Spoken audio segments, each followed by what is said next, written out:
আর পুষ্টিবিদ সাইদা লিয়াকত কর্মরত আছি জাকির হৃদরোগ ইনস্টিটিউট ও হাসপাতালে। ১৭ই মে বিশ্ব উচ্চ রক্তচাপ দিবস। এবারের প্রতিপাদ্য বিষয় হলো উচ্চ রক্তচাপ সঠিকভাবে পরিমাপ করুন, এটি নিয়ন্ত্রণ করুন, দীর্ঘজীবী। অবশ্যই উচ্চ রক্তচাপ সঠিকভাবে পরিমাপ করতে হবে, কেননা অনেক সময় কিন্তু উচ্চ রক্তচাপ বিভিন্ন কারণে কিন্তু বেড়ে যায়। কারণ উচ্চ রক্তচাপ পরিমাপের সঠিক বিষয়টি হলো যে আপনাকে রিল্যাক্স হইতে কিছুক্ষণ বসে তারপর আপনি উচ্চ রক্তচাপ পরিমাপ করবেন। আর নিয়ন্ত্রণের কথাটা হলো অবশ্যই নিয়ন্ত্রণ করতে হবে। আপনার যদি উচ্চ রক্তচাপ থেকেই থাকে, আপনাকে অবশ্যই মেডিসিন আপনি গ্রহণ করে থাকেন, সেটা অবশ্যই সময় মতো আপনাকে নিতে হবে এবং খাবার-দাবারের বিষয়টিও কিন্তু আপনাকে লক্ষ্য রাখতে হবে। আর হলো আপনাকে স্ট্রেস ফ্রি থাকতে হবে, অর্থাৎ দুশ্চিন্তামুক্ত থাকার চেষ্টা করতে হবে এবং নিয়মিত কিন্তু এক্সারসাইজ করতে হবে। বিশেষ করে হাঁটা উচ্চ রক্তচাপের রোগীদের জন্য অনেক সুফল বয়ে নিয়ে আসে। তবে এবার আসি যে উচ্চ রক্তচাপের রোগীদের খাবারের ব্যাপারে কি সতর্কতা অবলম্বন করতে হবে।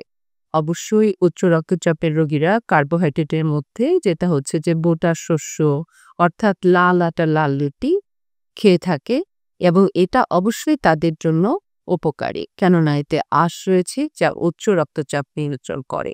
আর শাকসবজি, ফলমূল অবশ্যই তাকে নিতে হবে পর্যাপ্ত পরিমাণে।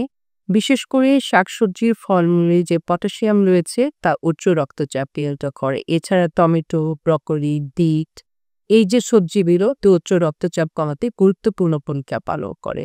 এছাড়া প্রোটিনের মাঝে অবশ্যই ডিম, মাছ, মাংস গ্রহণ করতে হবে। লিন মিট বা লিন ফিশ আমরা যেটা বলি, অবশ্যই চর্বি যেটা আমরা বলি হার্টের জন্য অবশ্যই ভালো, কিন্তু কারো যদি ওজন বেশি থাকে এই বিষয়টি খেয়াল করতে হবে।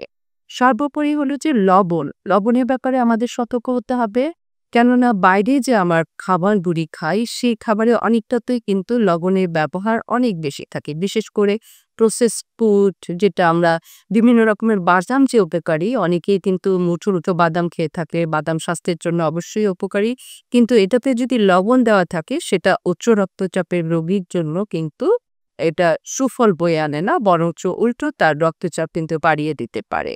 আর যে লবণ থাকে এটা যাতে পরিমিত পরিমাণে গ্রহণ করা হয় সেই বিষয়টিও আমাদের বিবেচনায় আনতে হবে। আরেকটি বিষয় হলো যে বাইরের যে প্রসেস খাবারগুলি আমরা খাই, যেটা বিভিন্ন রকমের খাবার রয়েছে, সেই খাবারে কিন্তু অতিরিক্ত লবণ ব্যবহার করা হয় এবং অনেকেই আছেন যে স্ন্যাক্স যদি খান সাথে কিন্তু লবণ নিয়ে খাচ্ছেন। এই বিষয়টি অবশ্যই বিবেচনায় রাখতে হবে এবং সতর্কতার সাথে কিন্তু লবণ ব্যবহার করতে হবে। আরেকটি গুরুত্বপূর্ণ বিষয় হলো যে যারা একটু এজেড পারসন রয়েছেন অথবা যাদের ইলেকট্রোলাইট ইমব্যালেন্স হয়ে থাকে, সেই ক্ষেত্রে তারা অবশ্যই সোডিয়াম ক্লোরাইড ট্যাবলেটও গ্রহণ করে থাকেন, অনেক ক্ষেত্রে লবণও কিন্তু গ্রহণ করে থাকেন। তবে অবশ্যই শরীরের জন্য প্রয়োজন না হলে বাড়তি লবণ এড়িয়ে চলা খাবো। আর অবশ্যই পর্যাপ্ত ঘুমানোর চেষ্টা করবেন এবং সপ্তাহে অন্ততপক্ষে ৫ দিন করেও ৩০ মিনিট করে ১৫০ মিনিট যদি আপনি হাঁটেন তাহলেও কিন্তু আপনি সুস্থ থাকবেন। এই নিয়মগুলি পালন করে আপনি অবশ্যই উচ্চ রক্তচাপ নিয়েও সুদীর্ঘ জীবন লাভ করতে পারবেন।